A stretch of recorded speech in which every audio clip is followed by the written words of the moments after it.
What's up, y'all? I'm Teej, and I'm not so collected. I'm more of the crazy and unfiltered one. And this is another episode of A Crazy Little Thing Called The podcast that dives headfirst into the craziness of millennial life. Welcome to the shit show, guys.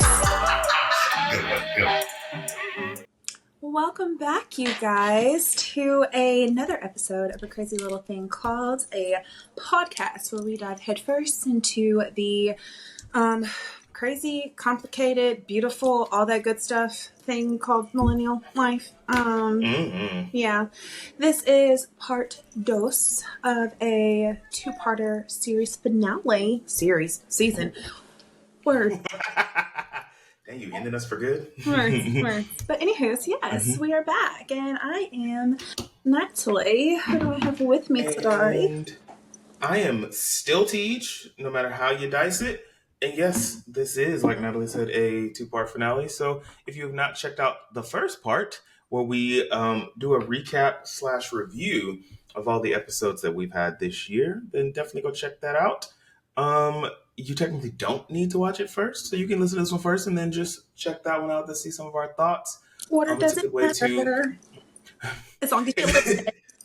I would say it's a good way to, if you haven't listened to all the episodes in the season, just kind of get a recap and see which episodes you want to revisit before we jump into season 4. That's smart. But for part 2, for part 2, we're going to focus on a review of our year, and personally, instead of just podcastically, which I dubbed that word in part 1.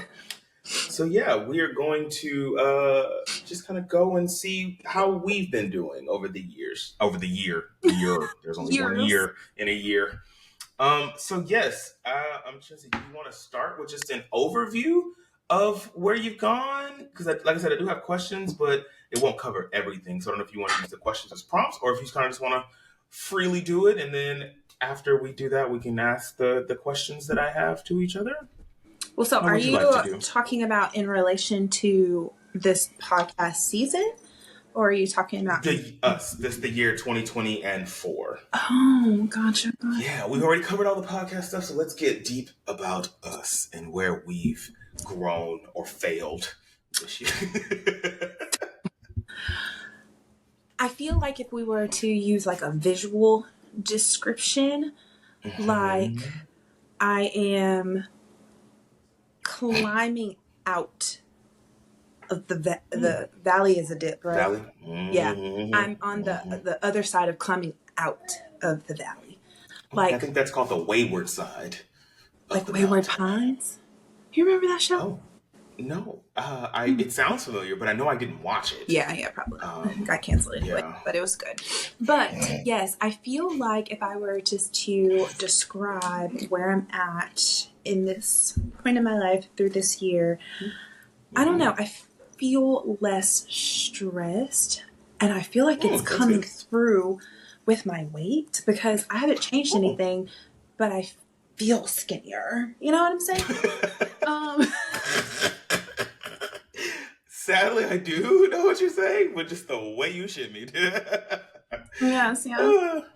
And then too, I feel like contributing to the position in that valley that I'm at, I can foresee some positive changes coming about that will definitely impact me greatly. So I'm looking forward to that. And then also just this time of year. I love this time of year. It's the ending of the year, but it also is just so many holidays and friends and family and fun times. And so, I feel like this year, 2024, has came in and gone so quickly. It literally did, and that's where I'm going to bring you back to is the beginning of this year. Where was Natalie at the beginning of this year, and how does that compare to where you, how does that compare to where you were when we did our mid-year check-in in July, I think it was,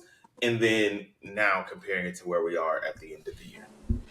So I feel like the beginning of the year, I had just slipped into the valley. Like I was, and it was like, whoop, I'm right there. Compared to mid-year check-in, I was definitely in the depths of hell. I was right there in that valley. But you know what? I'm a good swimmer, and the valley was filled with water. So I was just kind of like, I was treading lightly. And then again, as I mentioned earlier, where I'm at right now, I feel like I have swim and climbed, and so I'm not completely out, which I don't think realistically you'll ever be completely out of the valley, but like it's just kind of like ebbs and flows. I'm at a good, like I said, there's things that I'm looking forward to, but I definitely did that dip this year. I feel like I do the dip every year. Can we stop it? I know, right?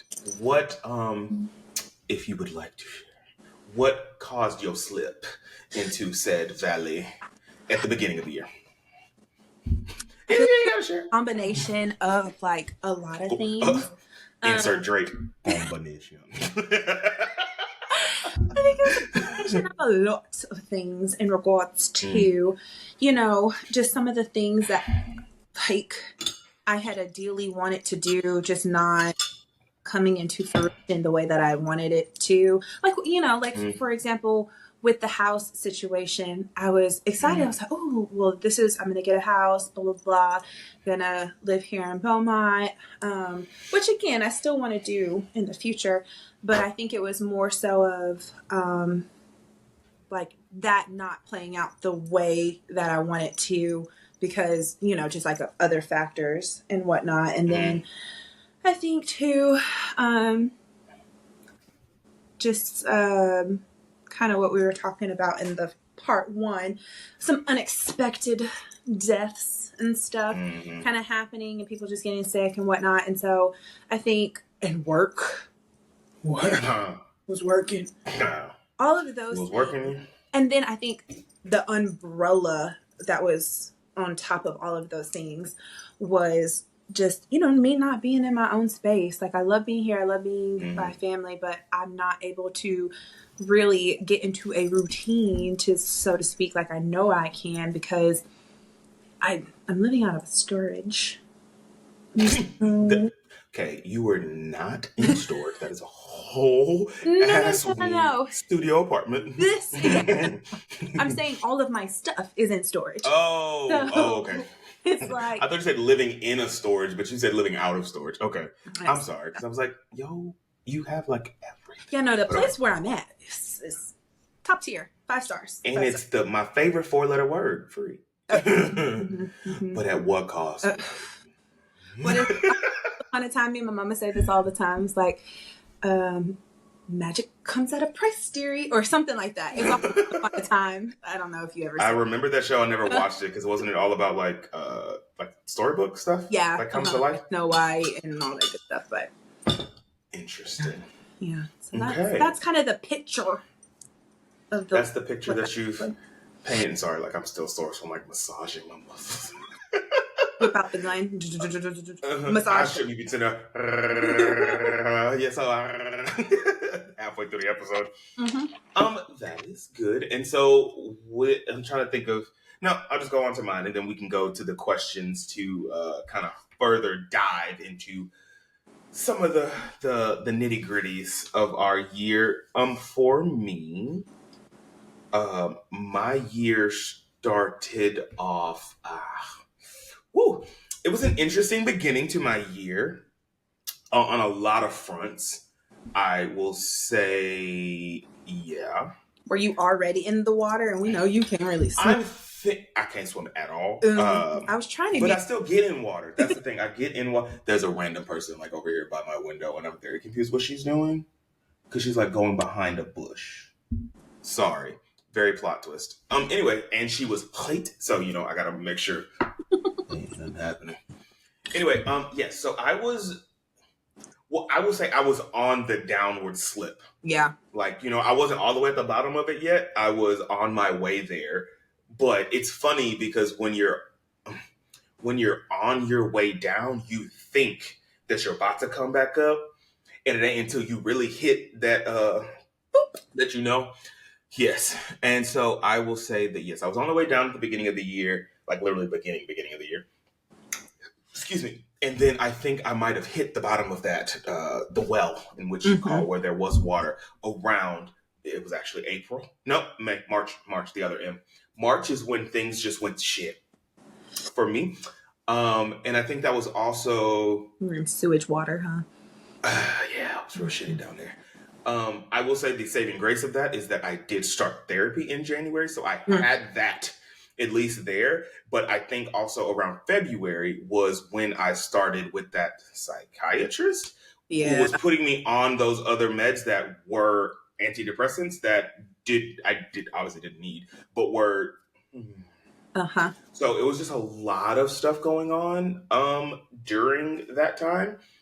And so, yes, it was a lovely downward swipe.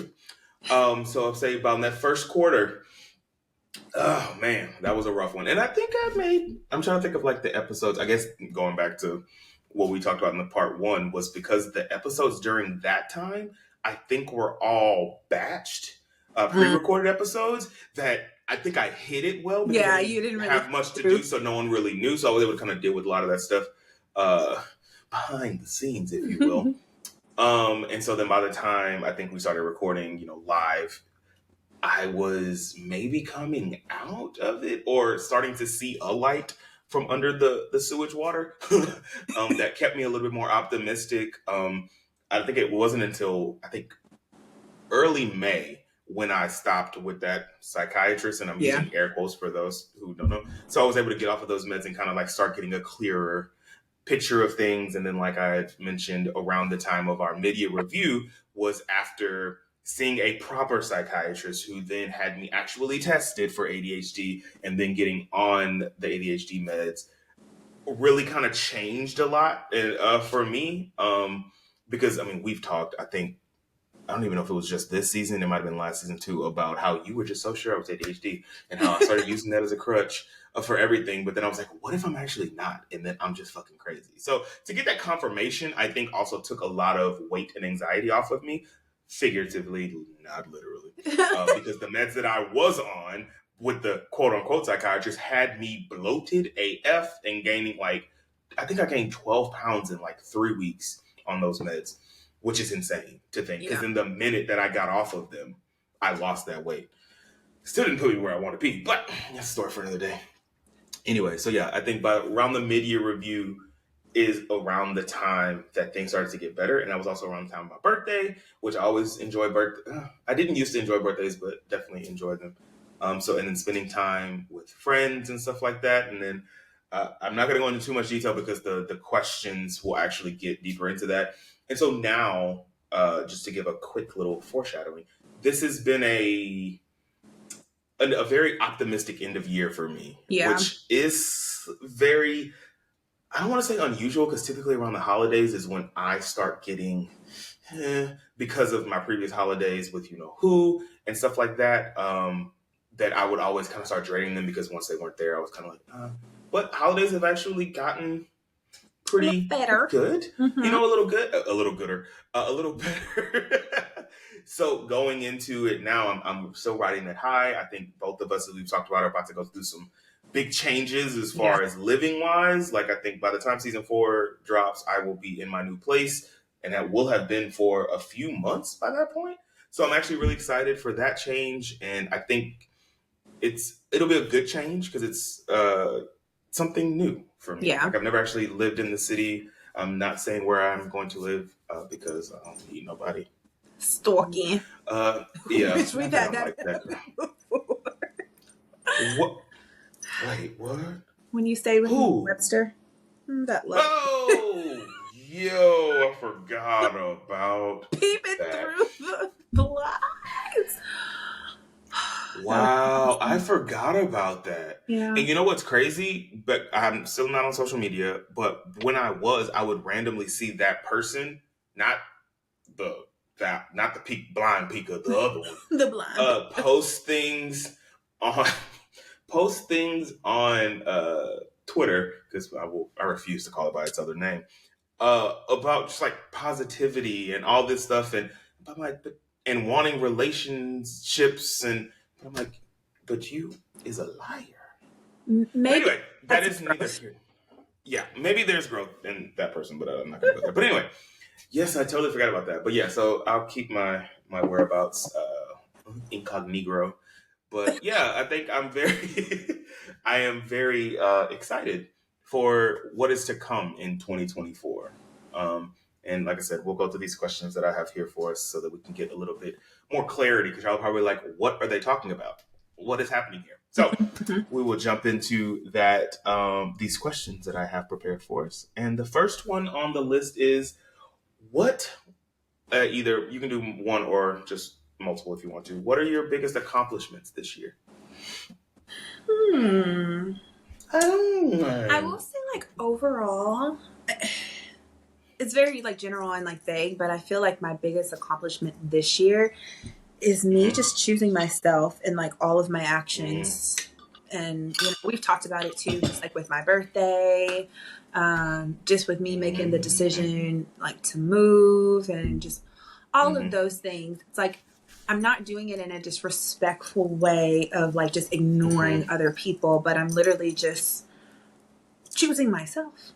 So, unapologetically. And that's beautiful. I will say that. I can't think of anything specific, but that's what I would say, like, overall. And the beauty about this show is, if you do end up thinking of something specific, you can say it at any point. I think for me, my biggest accomplishment has been paying down so much debt. And it started off with, again, what I was talking about, that first quarter was rough, but then literally in April is when I paid off my car.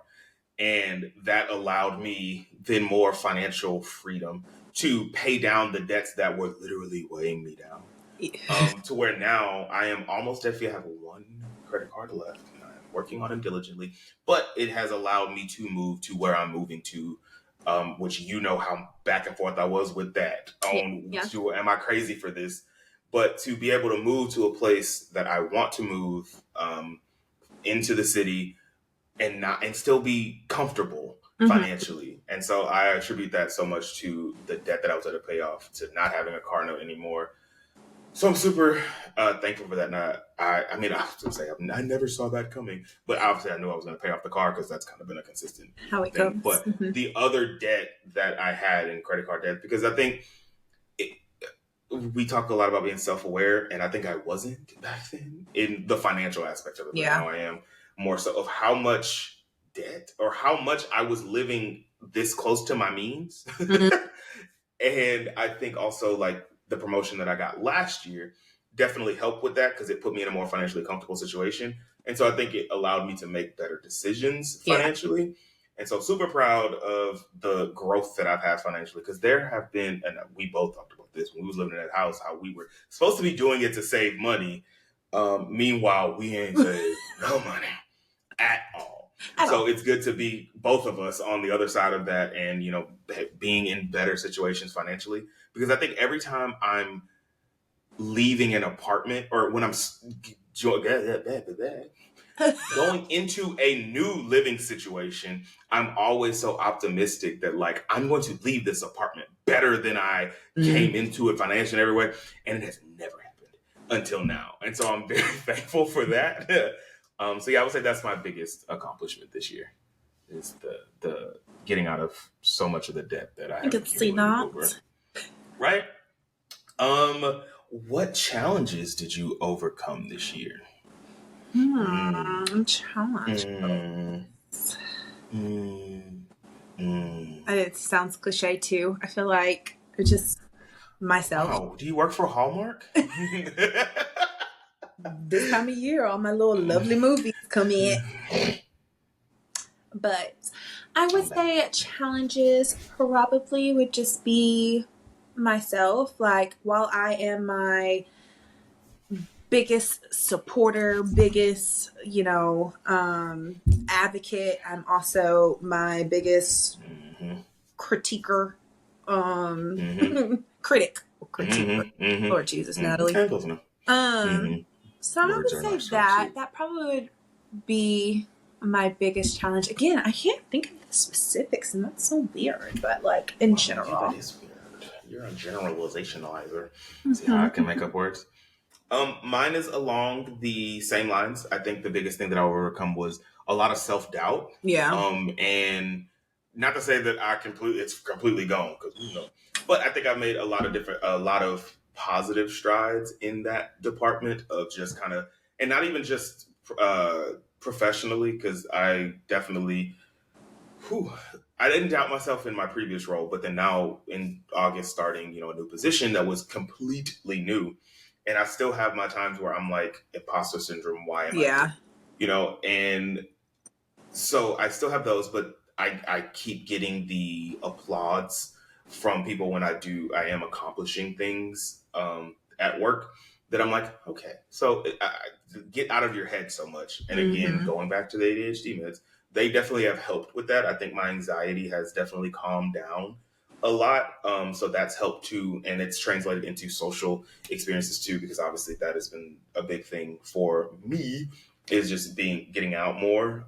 So again, I think a lot of the reasons why I was a hermit was because of the self-doubt that I placed in my head of just like myself and stuff like that. So I never wanted to go out, because as much as, I'm the fun, woo, I look like one of those little inflatable things on the side. As much as that is me outwardly perceiving, a lot of it is so fabricated and manufactured for external whatever. And so I think that was one of the things that I also wanted to focus on this year, which will be another question later, but was to actually just live more authentically too, and stop letting this thing between my ears, talk me out of doing things. And so that was definitely something. What'd you say? You said the thing between my ears. Yeah, I think that's definitely something that I overcame or am overcoming as we continue into the next year. A little bit lighter one. What was one of your best memories this year, and why? Best memory. Girl, you might have amnesia. We might need to get you checked out. Because, I think I know what it is, but you can't say it out loud. I mean, I can say it out loud, but I think. About your birthday? Huh? None. Oh, no. I was talking about like what was attributing to my lower energy right now. But I think my best memory, I mean, I always have fun in Miami. That was fun. No, like you said, you always have fun at Carnival, not in Miami, because you don't actually know what Miami gives. I don't. But I don't know. I would say that I enjoyed my birthday this year. But I don't have like one specific memory that is just kind of my best, but we'll circle. So why did you enjoy your birthday so much? Since that's the answer you gave. But if you do come with a different whatchamacallit, then you can totally change your answer. Because that's what happens when you run your own show.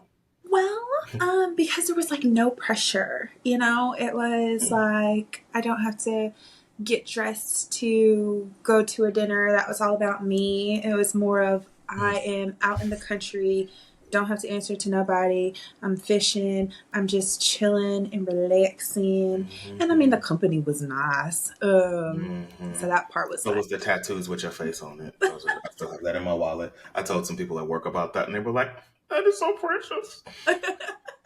But then also like the dinner afterwards, like it was just my lovely core people and it was just fun and light and the drinks we were drinking.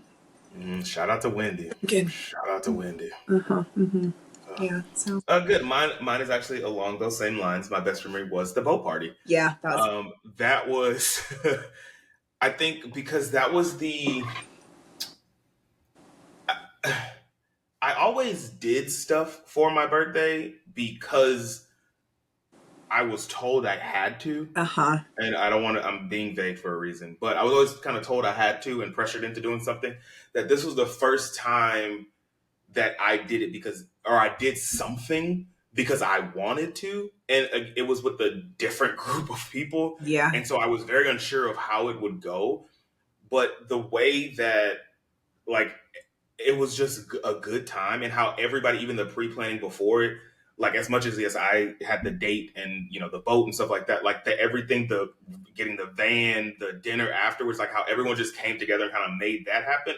It just felt good, that despite this being a relatively new group of people to be around, like they treated me like you or Paris would have, like that we've known each other for forever, and just made sure that, like, I didn't have to worry about anything.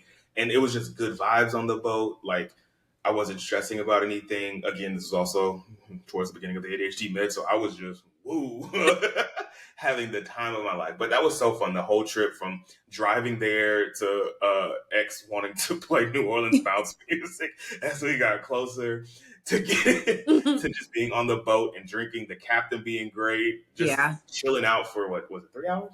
Or the 3 or 4? We got the 4 hours. Just flew.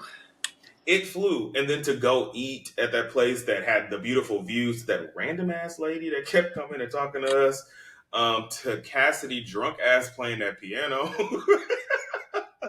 to getting back to where we all met up at and being deathly tired and just wanting to pass out. It was just... Did I stay with you that night, or did I drive back? You did stay that night. Okay. No, you left that morning because you wanted to see your little friend Felix the cat, who I haven't seen since that one day where I texted you and was like, he's back. And no, this is not for anything. It really is a cat. That's what's Felix the cat. Yeah, there was a random cat that and I just told somebody recently, I was like, she let that cat in my house. You literally did. And I'm just I think it was exhaustion. The oxygen wasn't connected to my brain because I was so tired. You let the cat in my house before we went to the boat. We're doing too much. But yeah, no, that's one of the memories that sticks out the most, of just like that boat was so fun. And we'll definitely do it again with those same people. Hopefully the same captain, because he was chill as fuck too. Yeah. It was fun. This is probably one of my favorite birthdays that I've had in a really long time. And again, I think it kind of is similar to what you said. There was just no pressure this time. Like, it just felt like I'm doing this because this is like something that I want to do. Because I paid for it. Like, I paid for the boat, and I didn't even care about that part, because that's also when I knew, maybe you might have a little too much money in your hand. But it was just like, it's just something I want to do, and everyone just kind of like was like down for the get down and made everything else smooth as possible. There was no drama. Yeah. There was no nothing. It was just a good time. It was so just great. Shout out to 31. 31. Look at 30. The 30's really been turning up for us. We're winning. 31. They say your 30s is your 20s with money and baby. And, we've been there. Okay, next question. What was the biggest risk you took this year, and how did it turn out? I feel like the biggest risk, which it wasn't really a risk, so to say, like it wasn't really an an actual threat. It was just a perceived threat in my brain. Okay. That makes sense. And I think it falls under the LOVEE and effect. Yeah, actually, that's the E. Yeah, it is an E. I was like, did you just? Yeah. He's so quick. I would say that was probably the biggest risk. We're still risking. We're still shredding. Love is a risk in every way, even when you've been with the person for 3 years, because you can literally they can switch up on you in a second. Woo! Yeah, all right. We ain't gonna go into much detail about that. And how did it turn out, or how is it turning out? I guess it's turning out lovely. Okay, now I'm just throwing that word in because I know you really are. You are. But no, it's turning out to not actually be a threat. Like I said, it was only perceived. It's going well, and I foresee in the futuro there being more great moments to come from. That is great. Shout out to +1. The biggest risk that I took, and even as I was writing these questions down, I couldn't think of the specific risk, but I was like, maybe that means I need to ask the question so I can actually think about it. I think the biggest risk It might be my move. Like coming up.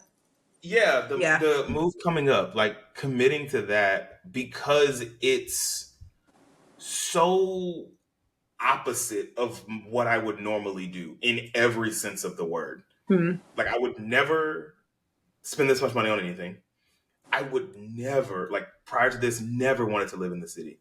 Like literally since I've been in Houston, hell, even when I was in San Antonio, I didn't live in the city. And in Houston, it was Pearland and then now Katy. So I'm like, I've always intentionally skirted outside, outskirts, Skirted. of the city because I didn't want to be around people.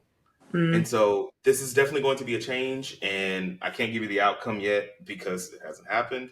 But I will say that I'm not scared Hmm. outside of the money part. But I'm not scared to be in the city, which is a very different thing for me. So I think that's my biggest risk, and I can't think. If I think of something else, I will say it. But yeah, yeah, I think that's my biggest risk as of now. We'll see. Next up on the docket, what are you most grateful for this year? I think I'm grateful for family. Or no, not just family. I think I'm grateful for quality relationships. I think that's what I'm That's grateful good. for. Not just That, within family, but like family, friends, all that good stuff. mhm. I think, of course, and we talked about this before, just with living back in our hometown of Beaumont, that I'm closer to everybody. But it has its positives. So Yeah. I definitely am grateful for those relationships with people. And that is literally mine as well. Well, friends specifically, because I think that was something I don't want to say that I took for granted Mm-hmm. in the past, but I think with what happened at the end of last year, it just kind of brought friendship into the focus for this year for me. And again, with being in therapy and just like talking through so much stuff and kind of uncovering things that I am so grateful for the friends that I have had in the past that I'm still connected with, as well as the friendships that I'm building now. Yeah. And I think, and maybe that's one of the risks I took too, was I think for the longest time I was very much so, no new friends, no new friends. Like I got the people that I'm with. And I think I closed myself off to being open to, was that a I was sneeze? about to sneeze. Oh, okay. I didn't know what that was. I closed myself off to even being, receptive to building friendships Yeah. because one, I don't fucking know how to make friends in my 30s. That was very difficult. And even the thought of it was daunting. It's like, how do you want to Hi. be my friend? It's like, what do you do in that situation? So I think just going into the second quarter, no, not second quarter, second quarter of this year was putting an emphasis on that and just kind of wanting to one appreciate the friends that I do have and make sure that I'm showing up for them, but also in building new friendships. And so I think I'm just grateful for those people that have been there specifically in all the random times because I leaned on you as well as Bree so much when it came to this apartment hunting shit. And just like asking so many questions like, am I crazy? And then even Bree for just coming with me to all those places. So I'm so grateful for my friends this year because they definitely kept me sane. And yeah, I'm also I guess grateful for therapy too because it would have been a rough Therapy journey without works, it. you guys. Mm-hmm. And then I'm going to ask one more question before we take a quick break. Where or in what ways did you step out of your comfort zone this year? Mm-hmm. What Sit came to back, my take a mind is look I'm on reaching out to y'all. that Step out of my comfort zone. Mm-hmm. I don't know. I think kind of all of the answers encompassing of just Mm-hmm. doing more of what I want to do, like unapologetically. That was hard to say.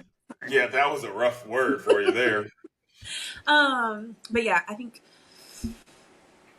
that was me stepping outside of my comfort zone. Because, yeah, I consider myself, it's easy to say that you consider yourself, but in your actions not really reflect that. And so I think that that's where I stepped out of my comfort zone a lot, of just kind of, I don't want to do something, or if I like don't have the bandwidth to do something to the extent that somebody's asking me to do, like I will vocalize that and communicate that. And so that's me stepping out of my comfort zone, because I feel like some would view that as like, you know, you're confrontational, but confrontation is not conflict. Confrontation is necessary. Preach that one. Preach that one. That's where. That's it. And as you were speaking, I just remembered from, I think that was the last episode where you said there was a word. What was the word that you always said? Remember that you were like, what word did you always say in season 2? I think it was in regards to. In regards to. It was. I don't know if you just said it and it triggered it, or if you said something and I was like, she said in regards to. In regards to. So, yeah, I don't want to say it. Get it out of my brain. Get it out of my brain. Okay, and back to this. For me, which you know this, but I don't think I ever like actually said it out loud.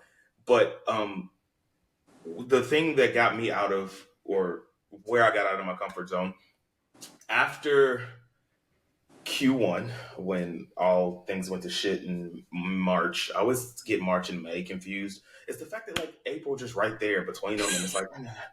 Anyway, after all things went to shit, and I had a moment of just needing to kind of retreat a bit. And I came back, and I've read this book. I used to read it every year, and it's packed up, so I don't even know if I still have it or if I gifted it to somebody. But Shonda Rhimes' book, The Year of Yes. And I think I had read it every year. I think I got it for the first time maybe in 2017 or 16. So I remember being in my Pearland apartment when I was reading it for the first time and being like, I'm going to do this. I'm going to do this. And never did this. Yeah. And so after that, I was like, something has to change. Like, I think that's been my thing for this year too, is like just this reoccurring thing of change, purpose, and letting go were the 3 things that kept reoccurring in my life this year. And so I finally just said, something has to. So I decided I was going to do my year of yes. And I was going to say yes to everything that scared me, which meant actually taking my mental health seriously. I was already in therapy, but I've been in therapy before. But I finally was like, I am going to go to a psychiatrist. Like, I want to have those questions about ADHD and neurodiversity and all that shit like that. I was going to start making friends. I was going to get out of the house. I wasn't going to just stay here all the time. And that shit scared the fuck out of me always. I was like, I don't want that. Even like the living in the city. Like, I was like, this is scaring me. Like, and then we had the conversation with Brooks, and I was just like, okay, I'm not going to buy the house, but you need to do something. What is it? What are you afraid of? And it was people. I don't want to be around people all the time. And so I slowly started just thinking of, okay, what can I do? And then as I started going out more with this group of friends that I was able to make, I was just like, the city's not so scary. And we're always out here. I don't want to have to keep driving. So I was like, let's just do it. Let's just do it. So like I said, I never said it on the show, or I don't even think ever out loud. It was kind of something I was kind of doing in the back, but I made this my year of yes. And I was just doing all of the things that scared me. So this year has been me jumping out of my comfort zone. And it still is scary in some things. But I will say it's been so rewarding. Yeah. In so many ways. And I'm noticing how much fun I've had this year. And which is so weird, because when you're in your comfort zone, you're thinking of all these things are going to like hurt you or negatively impact you. And everything that I have said yes to, even with work, like taking this new role, like I was scared as shit because events was so comfortable. Like I could do it in my sleep. And as much as I was getting bored, it was safe.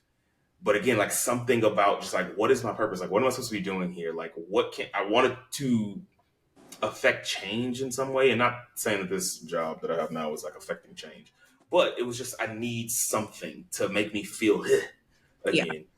And so when that opportunity came, I wanted to say no so bad, but then that little voice, little Shonda that was back here was like, yes. You got to say yes. So said yes, and it has been again amazing because I'm learning so much about things that I've never learned, and the processes that I'm learning are transferable to so many things that I'm using.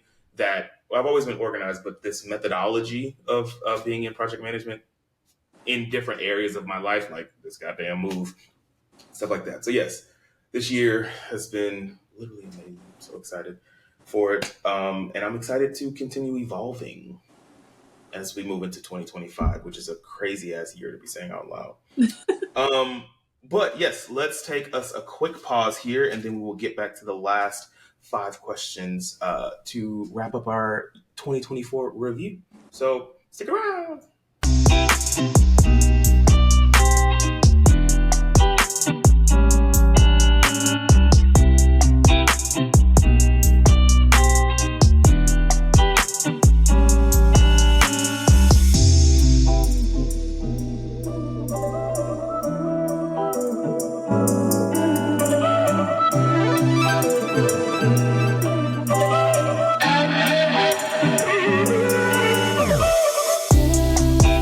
Everybody, we are back to wrap up this episode and to wrap up this season.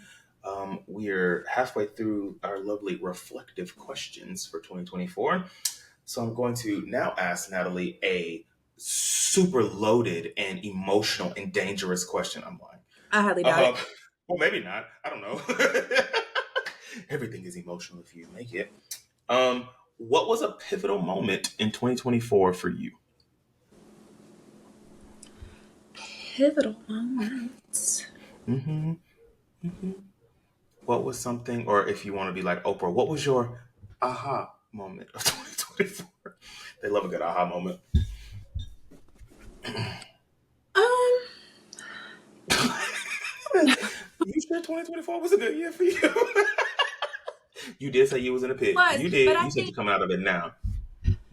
I think that a pivotal moment was like my decision to move back to Houston, because like I think for one, people weren't expecting it, but then they were kind of expecting it too. But I think I would view it as pivotal because that was a prime example of me, yes, considering other people's feelings and considering, you know, other people's opinions, but really just going off of what I felt and what I needed to do. And I know that this would be beneficial because if I'm in a better place, then I'm a better person in a relationship with whomever. So it's going to impact it all anyways. And so I think the confirmation of, okay, this is what I'm deciding, because I brought it up here and there, but I never like actually put action to it because I was still like, oh, well, no, I could stay here for a little bit longer.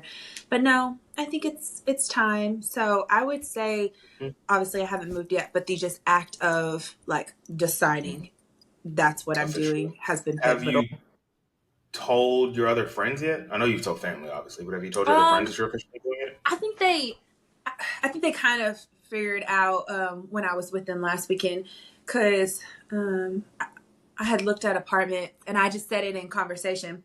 And Kiara was like, oh, you're moving back? And I was like, yeah. She said, it's time. I said, it's time. It's time. So, that's good. This shall be interesting. Good.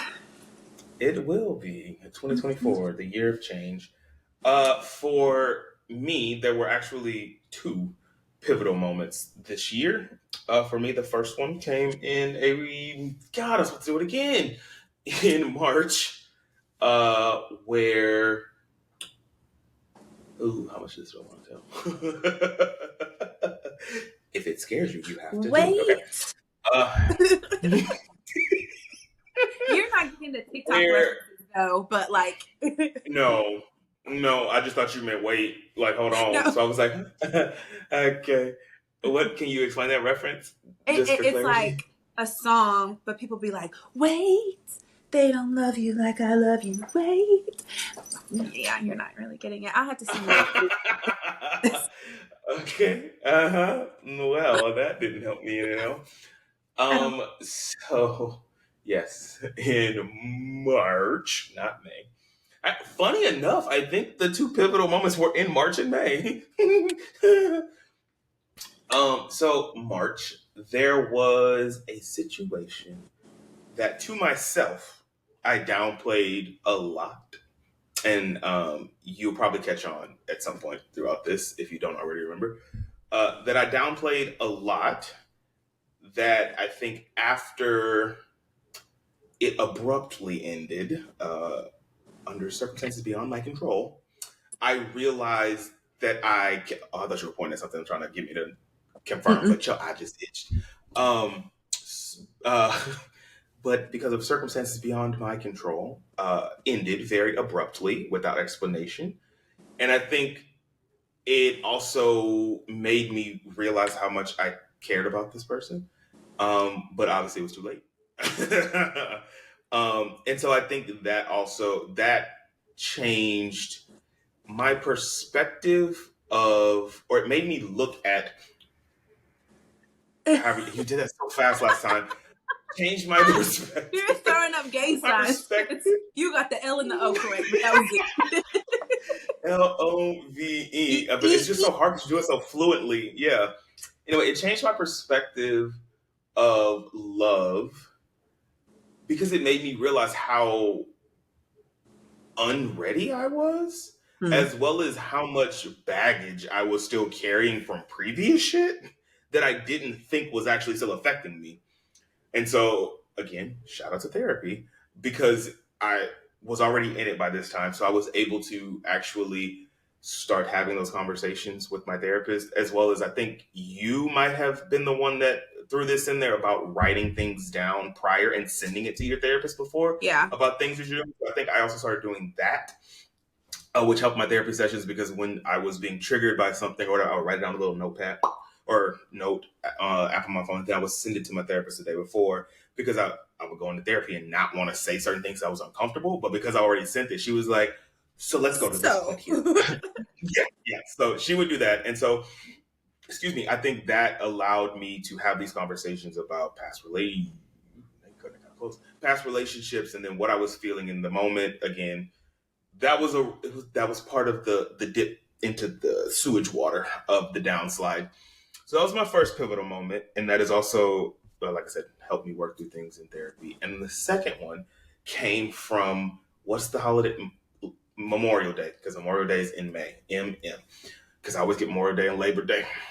When I finally did decide to go out of the house, and I went, I don't know if you remember where I went, but I went to a pool party / barbecue with some people that I have not seen in a very long time. And someone, I won't use her name, but someone said, "What, Teej? You decided to grace us with your presence?" And I was like, damn, do I really not be out? And so that led me further into that portion of my year of yes, of actually trying to get out of the house more. Yeah. So May helped me explore the scary part of why I'm so guarded when it comes to love and relationships and so closed off to it.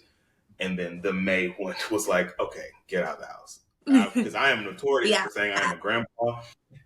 And we have been outside since May. Because I think actually May, at the end of May is when Cassidy had her first game night at her house, which is the first time the group from work got together outside of work. Because we used to always do the once a month lunches, but this was the first time we went outside of just work. And that was so fun just to be around them getting drunk, playing games. We stayed at Cassidy's house till, I kid you not, maybe 4 o'clock in the morning, just having a great time. Which is funny because we haven't, Cassie, listed her house on Airbnb. So she's been renting it out since July, I think, because it's an investment property now. So we haven't been able, that was like our congregating spot for a while. But me and Cassie are co-hosting a Friendsgiving. And she took it off Airbnb for that one night. So we're going to go and have it all again to end our that'd be nice. year of things. So it'll be fun. But yeah, those are two very pivotal moments that I experienced and have triggered a lot of positive growth. And I said I wasn't going to date until I moved. So 2024-5, we will see what my gang sign that I try to do, what love has to hold, because I feel like I'm just more open and receptive to to that now. Yeah. Because, oh boy, March really did a number on you, boy. Anywho, next question on our docket is, how did you grow professionally this year? I think Professional companies are obviously. so professionally wise, this year, I mean, it started last year kind of though too, just with this new job, it opened me to a new population of people I'm working with. Still same problems like we have as humans, but like I said, I work with a lot of military folk, and that has allowed for me to learn a lot more about military culture and the impacts that it can have on mental health. And so I will say, like in the area of professionalism, that's a way that I've grown, as well as I just feel more confident as a therapist. I don't know what's going on with this year, but so I'm getting a lot of like verbal confirmation that I've been helpful.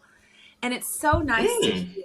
Like, it's really nice to hear because, granted, I mean, sometimes I think people think, like we said before, therapists have to have all of the answers, but I don't. You are the in the driver's seat of your own life, and so just to know that I am helpful, even though my answers are not like the guideline, the guidebook of what you should be doing. So I feel like becoming more confident as a therapist, expanding population of which I've worked with, but then also on the admin side of my career and my job, I've grown a lot there because baby, I've been keeping up with my notes, and it's less pressure, less burnout. Like I feel like, okay, I'm actually not scared of being, my license taken away because I'm like a month behind on notes. Do you random kind of tangent but also related, do you take notes during your sessions or do you wait? Do you take any kind of notes? Yeah, you do. So, and I think that's probably what has been extremely helpful this year is that I do take notes during session, and I always would say like I feel like it just takes away from me being present. But it absolutely doesn't. Like I'm writing and I'll use it. I'll be like, and they'll be like, see, I knew that's funny. I think it goes back to like I'm doing telehealth, so you don't see me writing it. Like you don't see me writing. So I think if I were to do it in person, it's a little bit weird. But I think because I'm able to do telehealth, I become more comfortable with writing because I'm still engaged. I can write and be looking at you. And so don't look at my notes because my handwriting is atrocious, but they're just for me. But it helps me like keep track of everything. I mean, surprisingly, I know more than I think I know that I don't even need to reference my notes. But that's been helpful. So. My therapist also, she takes notes, and obviously we do in person, but she takes notes on her iPad. And so I'm pretty sure if I actually looked at what it was, it don't be straight lines and stuff because she'll look down initially, but then she's looking at me while she's writing. So I know she's probably like got letters going over. But yeah, okay. I just wanted to ask because I know you always talked about notes, and in my mind, I'm thinking like, well, why don't you take them during the session? Which I'm still used to have to go back and do your conclusive whatever things. But okay, that makes sense. But look at you growing professionally. What year is this in your counseling journey? Since fully licensed, I guess I should say. Oh, since fully licensed, I think I got my full license. Was it in 2018? Was it 19? I know it was. I know we were at Gringos when you got the license because we celebrated, but I don't remember if that was when we were meeting in the middle or if we had fully moved into the house. I got my license. I don't know. It might have been 2019. Okay, because we moved into that house in September. It was right around your birthday of 2019. Yeah. And so maybe you got it in October because I know you were in a crew neck, so it was at least colder. No, I got it in November. You had a jacket. You had a jacket. Hell, I don't remember. Anyway, 2019. Okay. For me professionally, I think I obviously grew. I'm growing now in the sense of just doing something different and learning so much more new things that I was previously not, because I knew nothing about like structural whatever stuff. Because going from an events standpoint to now being in actual projects, it was interesting to learn about what actually goes into one, keeping a building up. Had no clue about any of that stuff. And it's funny because now I'll look at things outside of work and be like, I'm using words like structural integrity.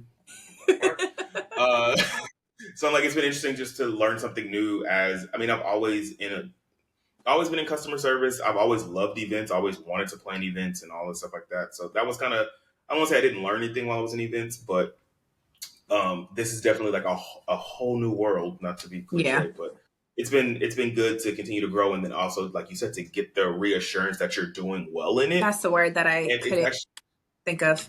I said confirmation, verbal confirmation, reassurance. I said affirmations at first, but to you, when you were trying to figure out that one, but it's also good to know, because like as I've been in the transition period from events to now projects, which there was about a good 2 months, I think, where I was double hatting, and then I finally kind of was telling people like, this is my life. Like, it was good because there was one admin who I've worked with kind of a lot in the event space, and my last official event, was World Mental Health Day, and she's also a part of one of the BRGs for accessibility, and so it was like neurodiversity and mental health obviously go very hand in hand.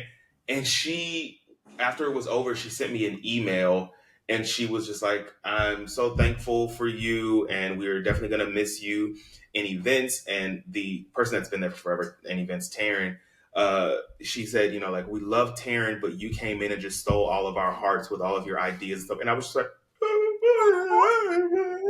so I was like, oh, it's good to know that I'm leaving one thing on such a high, and then now to still have the optimism of potentially getting back to that space in a new field has just been super fun and exciting. Mm-hmm. And again, change shouldn't be scary. It should change be for the better. Fun. There you go, using your British accent today. Next up on our docket, how did your relationships grow or change this year? And not just romantic relationships. Yeah, in general. Like friends, family, romantic, platonic, all that stuff, which we've kind of touched on already, but I feel like they've grown in the measurement of quality. Like they've grown to be more quality relationships instead of like just, not that my relationships are surface level, but like actually people knowing me and not the, how would I say it? Like I said, going back to me saying no if I'm don't have the capacity to do things, but like actually allowing people to like see me, the real me, and if you want to call me a grandma, cool, whatever, like just not being auntie. Remember auntie. But yeah, I will say like my relationships have grown in just the quality is just exponentially better. Good. Mine, same. Obviously, like I mentioned, lost some people just in life towards the beginning of the year. But then I think the friends that I've made they're very strong friendships, as well as I think I'm showing up more authentically in those new friendships. Like I don't feel the need to put a mask. I can be my goofy, crazy, whatever self. Here you go with the phrases. That's what I was trying to say. I'm being more myself. I'm showing up more authentically. Yes, in friend groups in general, yeah, it's been great. And then even family, I definitely think like the relationship with my dad and stepmom has definitely grown exponentially in the quality of it. And I think that comes from a lot of the financial freedom that I have now gotten. That I'm a little obligated, there. Mom, we're working. We're gonna keep that. We're gonna keep an open ending on the end of that one. Yeah.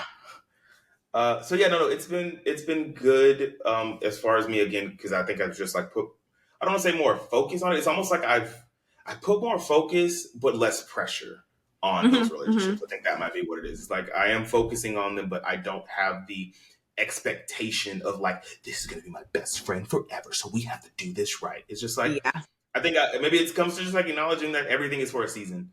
And so just because something, falls to the wayside, because it's wayside and windward side from the last step, or at the beginning of this one, you were at the downs, the windward, and then the wayward side of a mountain. Meant to say that when we were in that thing, but see how things come full circle. And now I just completely lost my thought. So yes, things have been great. All right, we got 2 more questions. The second before last. How well did you prioritize your mental and physical health this year? Okay, the journey, your face and emotions just went on.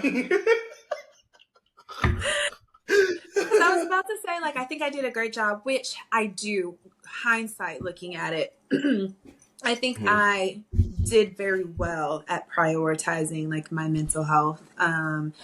Just because, like I said, I see it in all the choices I've made thus far and the ones that I have upcoming. And like I said, I feel like I'm already feeling it. Because stress can hold on that weight, let me tell you. Oh, you ain't lying. And I feel like I did a little bit better than decent, not perfection, but I think I did what good. Is perfection? What is perfection? Right. Yeah, that's what I would say. What about you? For myself, see how I did like a little Duolingo there. French English. I would say I would say for the entire year, I definitely prioritized my mental health very well. I think that was something even before the pivot stuff. Like I was very adamant once I got that email in December when my therapist was like, "Hey, coming back," and I was like, "I'm there." So from the beginning of the year, mental health was definitely I was there because of the stuff that happened at the end of last year. I was like, get your ass in somebody's therapy chair. Yeah. So yes, that was always the thing. I would say physical health suffered a little bit at the beginning of the year. And a lot of that was because of the meds too, like had me gaining exponential amounts of weight. But then I think the back half of the year, I've definitely added some prioritization to the physical aspect of it. Like I can only drink 1 day a week. I don't have sweets as often because sweets was my kryptonite. I'm trying to cook more because DoorDash was my kryptonite. So I'm trying to do things like that and just making like small changes at work because as much as I would love to go to my trainer twice a week like I was doing before with this new job, but the flexibility isn't as much there. So I'm just trying to make small changes of making sure that I'm walking, taking breaks in between the meetings that I do have to just walk, stuff like that. So I'm getting my steps in. So I think I've definitely made more of an effort in the back half on the physical, while mental has been prioritized the whole year, which has been great because I can see those differences too, like you said. So yeah, that's my answer there. And then now for the final question, because like I said before, I had 11 questions because on a scale of 1 to 10, what are we? 11. There we go. And for those that don't understand that, we graduated in 2011. And yes, that is from high school, not from college. We're going to keep that strong and proud through our veins. Thank you. I was at that event last night. And one of the speakers said something, and I thought they said UTSA. And someone that was near me was like, did you go there? And I was like, yeah, I put him a little runner's thing. And they were like, what year did you go? And I was like, oh, I graduated in 2015. And they were like, oh, I started in 2017. And I was like, oh. And I was like, all right. We are not the same. At all. And then they start asking, like, do you know so-and-so? And I'm like, this is not high school where everybody knows everybody. Because they said that those two people were there when I was there. And I was like, so college is pretty big. Pretty big. Anyway, on to our last question. And I think this will be an easy one. I actually do think this is easy this time. What are you most looking forward to in the new year? God, I thought it was easy. I guess not. It's really easy. Okay. I feel like it's kind of the theme that I've been saying already, but I'm looking forward to just getting back to myself because when I pour into myself, like I said, I'm such much more of a pleasant person to be around and so fun and lively. But I feel like, when I'm not myself, obviously that comes through in my actions. And so I'm looking forward to specifically getting my health back in check with being able to cook, because I actually have a kitchen and all my pots and pans, and just kind of planning, and then getting back on a more active day-to-day routine, I was because I literally love just about being to ask if active. you've already been scouting your orange theories. Let me tell you, already, I'm pretty sure I'm going to my old one, but you can go to any one when you have a membership. But I'm so excited because I love Orange Theory. Ugh. Yes, But I I'm just know aware. what it does to me. Like, I just know what it does to me in regards to, like, I feel good. I feel like I'm just energized and better able. Like, when you're confident, it comes out in your in every aspect of your everything. life. Mm-hmm. Mm-hmm. Yeah. Well, that's good. I'm excited for you. I'm selfishly excited because you're coming back, but also glad that it is a move for you. So that's Yes. exciting. For me, I think the thing that I'm looking forward to the most is to continue just growing and Yeah. being open to so many things that I was closed off to previously, or things that I was telling myself that I did not want because of fear or conditioning or other people's perceptions of things. I'm just excited to finally, like you've been saying too, just be more myself, which is so fucking crazy to think, because at 31, this is the most myself I've ever felt in life. And it's like, so Literally. who were you before? So it's been nice to have so many walls come down and masks shed and still be accepted for the things that I was so scared of. Yeah. And people are like, "Yeah, you crazy. We are too. All right, cool." It's like, all those things. So I'm excited to continue growing the friendships that I've made, being open to new friendships, open to new relationships in all facets, open to hell, even new careers if this shit, decides to pivot me in different ways. Um, yeah, I don't know. I'm excited. Again, this is, like I said, I think at the beginning of this episode, this is the first time I'm leaving an apartment actually better than I came in. So it's Yeah. actually, there's so much optimism in it. And that could completely change after November 5th because elections. But for now, I am so excited. Yeah. I don't know. It's just, it feels good. Like Yeah. this is a good place. And yeah. So is there anything else? Because it's also a good place to end. Is there anything else that you want to add as far as just your life this year, or anything you're looking forward to, or anything you want our listeners to keep in mind during our break? Because it'll be a nice break too. I'm so excited for that. I think we touched on everything. I'm just like, I don't know, talking about this has made me excited. Like, okay, I'm excited about these upcoming changes. I'm looking forward to it. And again, like I said, I think it's just kind of this time of year too. Like, I just love holidays and family and whatnot. And so I'm feeling optimistic. That's what I would leave my readers with. Readers. Are we Bridgerton? Readers. Yep, that's exactly what we are, apparently. Listen. We're crazy little dinners. Okay, I can't even try to make that into a Bridgerton reference. But yes, I think that is again, great place to end. So thank you all for rocking with us this lovely season 3. Be sure that you are following us. Tres. See, now I'm in Spanish mode. Arriba. Anyway, be sure you're following us on socials, Instagram and TikTok are kind of the main two, at Crazy Little Pod, to know when we're coming back for season 4 and all the fun stuff that happens in between. Wink, wink. Yes, and again, we any letters, any advice you need, throw it below the inbox. We have a plethora. Look at that SAT word. Of responses for next season at askcrazylittlepod@gmail.com. And with that being said, I think we will. I'm not going to use skedaddle again because I used that at the Mosey end of on the last out of episode. here. bam, this is why we work. We're going to mosey on out of here and enjoy this little break of ours. And you should enjoy your holidays and all that stuff too. We'll see you next season.